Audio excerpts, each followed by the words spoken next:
Hello friends, అందరికీ నమస్తే. So most welcome to the channel. నేను ఈరోజు నుంచి ప్రతిరోజు మనకు ఈ పర్టికులర్ మన ఛానల్లో ఏపీపీఎస్సీ అండ్ టీజీపీఎస్సీ స్పెషల్, అది ఏ ఎగ్జామ్ అయినా కావచ్చు, పర్టికులర్ సర్వీస్ కమిషన్కి సంబంధించి జాగ్రఫీ రిలేటెడ్ మోస్ట్ ఇంపార్టెంట్ క్వశ్చన్ని డిస్కస్ చేయడం అయితే జరుగుతుంది విత్ కాన్సెప్ట్ ఓరియంటేషన్. సో కంపల్సరీగా లైక్ చేయండి, షేర్ చేయండి, సబ్స్క్రైబ్ చేసుకోండి. మీ సపోర్ట్ నాకు ఉంటుందని అనుకుంటున్నాను. సో నా సపోర్ట్ 100% మీకు ఉంటుంది. అండ్ ఎటువంటి కరెంట్ అఫైర్స్ రిలేటెడ్ ఇష్యూ వచ్చినా కూడా దాని మీద నేను కంపల్సరీగా వీడియో చేస్తాను, దాని మీద మీతో డిస్కస్ చేసుకుంటాను. So definitely please support to me for more updates or what it may be. Right, మనం జోగ్రఫీకి సంబంధించిన క్వశ్చన్స్ని ఈరోజు డిస్కస్ చేసుకునే ప్రయత్నం చేద్దాం డీటెయిల్డ్గా. సో మన channel govt job tutorials. Right, first question చూడండి ఒకసారి ఇక్కడ. Which of the following statement is are correct with reference to the drainage system of India? మన భారతదేశంలో డ్రైనేజ్ వ్యవస్థకు సంబంధించి క్రింది స్టేట్మెంట్లలో ఏది సరైనది అనేసి మనల్ని క్వశ్చన్ అడిగాడు ఇక్కడ. ఒకసారి ఆప్షన్ చూడండి. So the area of bay of Bengal drainage system is more than that of Arabian sea drainage. నాన్న, బంగాళాఖాతం యొక్క పరివాహక ప్రాంతం డ్రైనేజ్ సిస్టమ్ అంటే, సో బంగాళాఖాతం సైడ్ కావచ్చు, ఇటు అరేబియా సముద్రం సైడు ప్రవహిస్తున్న నీళ్లు. సో బంగాళాఖాతం డ్రైనేజ్ వ్యవస్థ కంటే అరేబియా సముద్రం యొక్క నీటిపారుదల వ్యవస్థ ఎక్కువ అని అంటున్నాడు. Second, any river basin with an area more than 20,000 square kilometer is consider as a major river basin అని అంటున్నాడు. నాన్న, 2000 చదరపు కిలోమీటర్ల విస్తీర్ణం కంటే సో ఎక్కువ ఏదైతే ఒక నది యొక్క పరివాహక ప్రాంతం ఉంటుందో దాన్ని ఏమంటున్నాడు? మేజర్ పరివాహక ప్రాంతం నదిగా పిలుస్తున్నాడు. Next, the Ganga basin is the largest river basin in India. నాన్న, గంగా పరివాహక ప్రాంతము భారతదేశంలో అతిపెద్ద నదీ పరివాహక ప్రాంతంగా కన్సిడరేషన్ చేయమంటున్నాడు. ఇక్కడ మనకు ఆప్షన్స్ ఇచ్చాడు. సో దీంట్లో ఆన్సర్ ఏంటిదో ఒకసారి మనం డీటెయిల్గా చూద్దాం నాన్న. ఒకసారి చూడండి, మనం ఇండియా మ్యాప్ని కన్సిడరేషన్ చేస్తే, ఇండియా మ్యాప్ని మనం కన్సిడరేషన్ చేస్తే ఎక్కువ నదులు ఎటు సైడ్ వెళ్తూ ఉంటాయి మనకు బే ఆఫ్ బెంగాల్ సైడ్ వెళ్తాయి అన్నట్టు. సో సుమారుగా ఇక్కడ 77% ఆఫ్ నీటిపారుదల అనేది 77% ఆఫ్ ది రివర్ ఫ్లో వచ్చేసేసి ఎక్కడ ఉంటుందంటే బే ఆఫ్ బెంగాల్ సైడే ఉంటుంది. అదే మనం అరేబియన్ ఓషన్ సీ సైడ్ మనం కనుక తీసుకుంటే, అరేబియా సముద్రం సైడ్ కనుక తీసుకుంటే సో 23% మాత్రమే ఉంటుంది.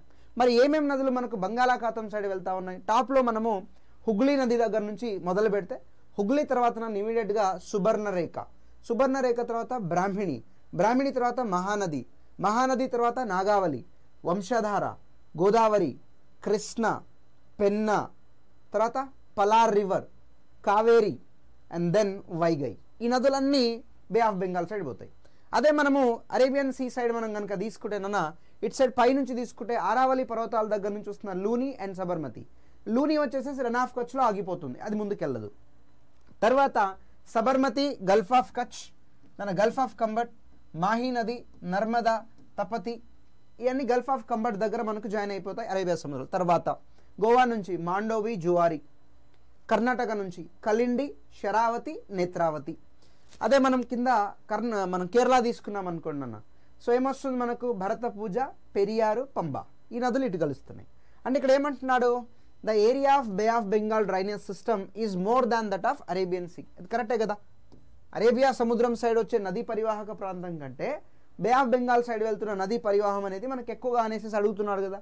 That particular consideration is the right statement. So A అనేది రైట్ నాన్న, ఏ అనేది రైట్. తర్వాత so any river basin with an area of more than 20,000 square kilometer. ఏదైనా ఒక ఏరియా ఏదైనా ఒక నది, ఏదైనా ఒక రివర్ తీసుకుంటే దాని యొక్క బేసిన్ 20,000 చదరపు కిలోమీటర్ల కంటే సో ఎక్కువ ఉందనుకోండి. సో 20,000 చదరపు కిలోమీటర్ల కంటే ఎక్కువ ఉందనుకోండి, దాన్ని మనం ఏమంటామంటే సో మేజర్ రివర్ బేసిన్ అంటాం. మేజర్ రివర్ బేసిన్ అని అంటాము. ఈ స్టేట్మెంట్ కరెక్టేనన్నా. ఒకవేళ in between 2,000 to 20,000 square kilometer, 2,000 నుంచి 20,000 చదరపు కిలోమీటర్ల విస్తీర్ణం ఉంటే దాన్ని మనము సో మీడియం రివర్ బేసిన్ అంటాం నాన్న. And less than 2,000 square kilometer కనుక తీసుకుంటే so we can consider it is a minor river basin అంటాం. మైనర్ రివర్ బేసిన్ అంటాం నాన్న. సేమ్ మనము ఇప్పుడు ఇరిగేషన్ ప్రాజెక్ట్ తీసుకున్నాం అనుకోండి. So when we are going to supply the water more than 10,000 hectare area, 10,000 హెక్టార్ల కంటే ఉన్న భూమికి మనం వాటర్ని సప్లై చేయగలిగితే దాన్ని మనం మేజర్ ఇరిగేషన్ ప్రాజెక్ట్ అంటాం కదా, సేమ్ కన్సిడరేషన్ ఇక్కడ తీసుకోండి. తర్వాత so Ganga basin is the largest river basin in India. మన భారతదేశంలో గంగా నది యొక్క సో పరివాహక ప్రాంతం ఎంతనన్నా 8.61 lakhs సో స్క్వేర్ కిలోమీటర్. ఎంత? 8.61 లక్షల చదరపు కిలోమీటర్. తర్వాత ఏముంటుంది మనకు? సో సెకండ్ వన్ తీసుకుంటే సింధు నాన్న 3.21. సో 3.21 lakhs స్క్వేర్ కిలోమీటర్ మనం సింధు నదికి తీసుకుంటాం. ఏంటిది ఇక్కడ మనకు? సో 3 స్టేట్మెంట్లు కరెక్టే కదా. So option 4 is the answer. All the above is correct. Next question. So which one of the following is the artificial lake నన్న? సో క్రింది వాటిలో మనకు కృత్రిమ సరస్సు ఏంటిదని అడుగుతున్నాను. కృత్రిమ సరస్సు ఆర్టిఫిషియల్. సో ఏమేమి ఇచ్చాడు ఇక్కడ మనకు? కొడైకెనాల్ ఇచ్చాడు, కొల్లేరు ఇచ్చాడు, నైనిటాల్ ఇచ్చాడు, రేణుక అని ఇచ్చాడు. కొడైకెనాల్, కొల్లేరు, నైనిటాల్, రేణుక అనే 3 మనకి 4 ఇవ్వడం జరిగింది.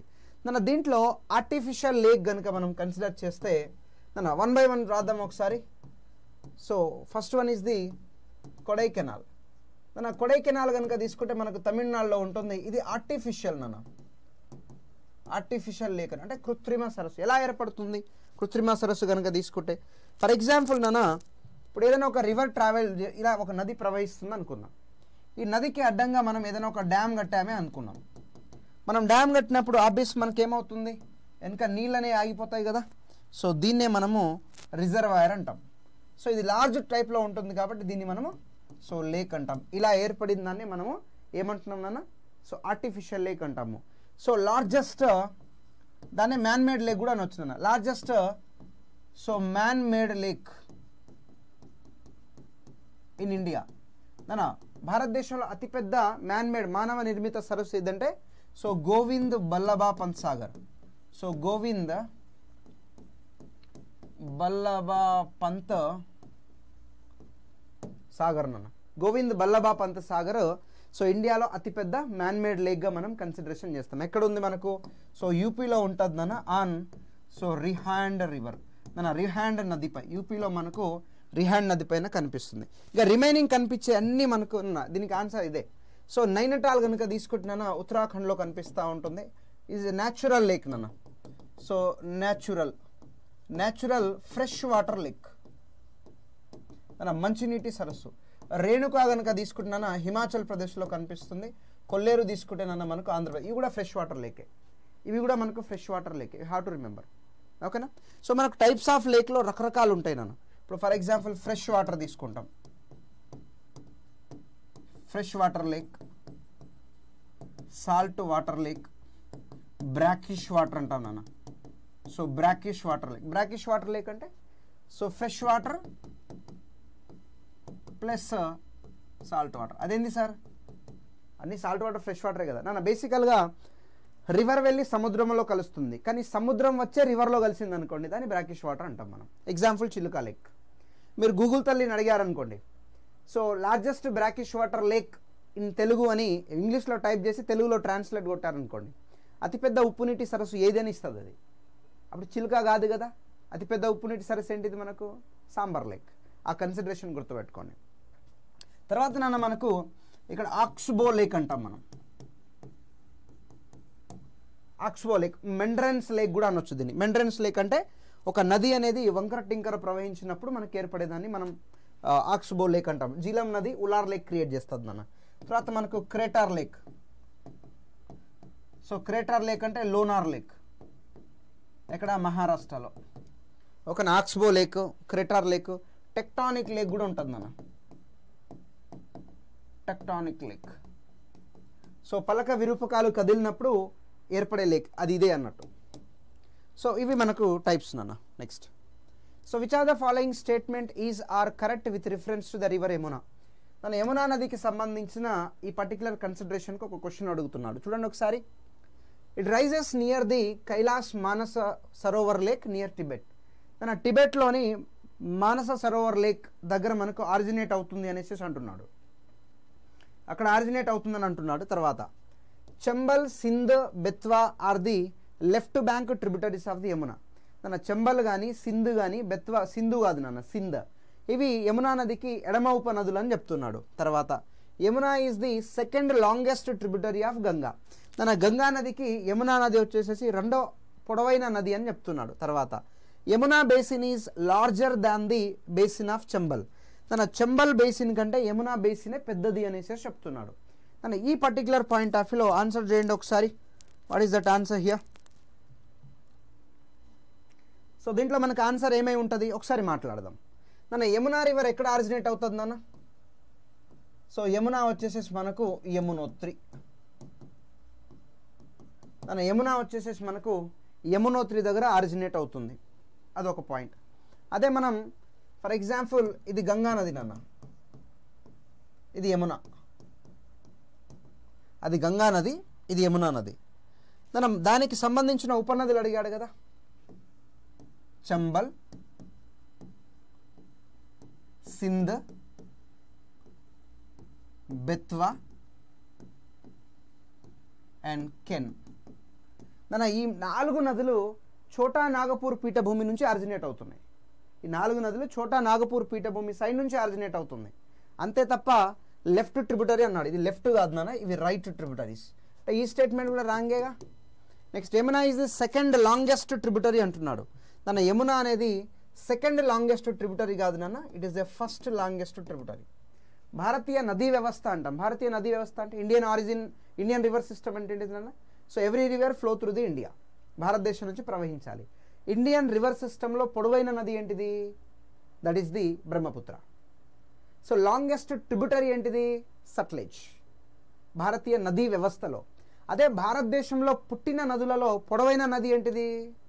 గంగా. పొడవైన ఉపనది ఏంటిది? Yamuna. So this statement also wrong statement. Answer is the 4th one. నాన్న చంబల్ బేసిన్ కంటే యమునా బేసినే మనకు అతి పెద్దది అన్నట్టు. So 4th statement is right statement నాన్న. నెక్స్ట్ ఇది చూడండి ఒకసారి. So match the following. Coal fields ఇచ్చాడు ఇక్కడ మనకు, అండ్ వాటి యొక్క లొకేషన్ ఇచ్చాడు. Is given coal fields and their location. Talcher అడిగాడు, కర్ణపుర అడిగాడు, సింగరౌలి అన్నాడు, సింగరేణి అన్నాడు. తాల్చేర్, కర్ణపుర, సింగరౌలి, సింగరేణి అడిగాడు. అండ్ ఇక్కడేమి ఇచ్చాడు మనకు? Damodar valley, Son valley, Godavari valley and Mahanadi valley మనకి ఇచ్చాడు. ఆన్సర్ చేయండి ఒకసారి. Match the following. Which one is correct here? Match the following point of view. You can see.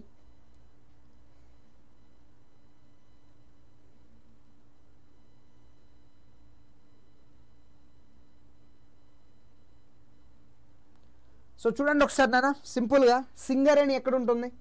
Singareni is belongings to Godavari valley, అంతేగా. సింగరేణి D3 ఎక్కడుంది నాన్న? ఎక్కడ లేదు. D3 ఒక్కడనే ఉంది. ఆన్సర్ పెట్టేసుకోండి గమ్మున. D3 ఎక్కడుంది? ఇక్కడ ఉంది. తర్వాత సింగరౌలి ఎక్కడ ఉంటుంది మనకు? So this particular Singrauli Son valley దగ్గర కనిపిస్తుంది నాన్న. అండ్ తాల్చేర్ మనకు తెలిసిందే కదా, Talcher is belongings to where? Mahanadi valley, ఒడిస్సాలో. తర్వాత మనకు కర్ణపుర వచ్చేసేసి కర్ణపుర దామోదర్ వ్యాలీ దగ్గర కనిపిస్తుంది. ఏంటిది నాన్న? ఇది కోల్ ఫీల్డ్. ఇప్పుడు ఇండియాలో ఎన్ని రకాల బొగ్గులు ఉంటాయి నాన్న మనకు? ఒకటి సో గోండ్వానా, రెండోది టెర్షరీ. సో గోండ్వానా రకానికి చెందిన బొగ్గు భారతదేశంలో 90% దొరుకుతుంది నాన్న. టెర్షరీ రకానికి చెందిన బొగ్గు 10% దొరుకుతుంది. So this is the quality of coal. ఇది నాణ్యమైన బొగ్గు, ఇది నాణ్యం కాని బొగ్గు అన్నట్టు.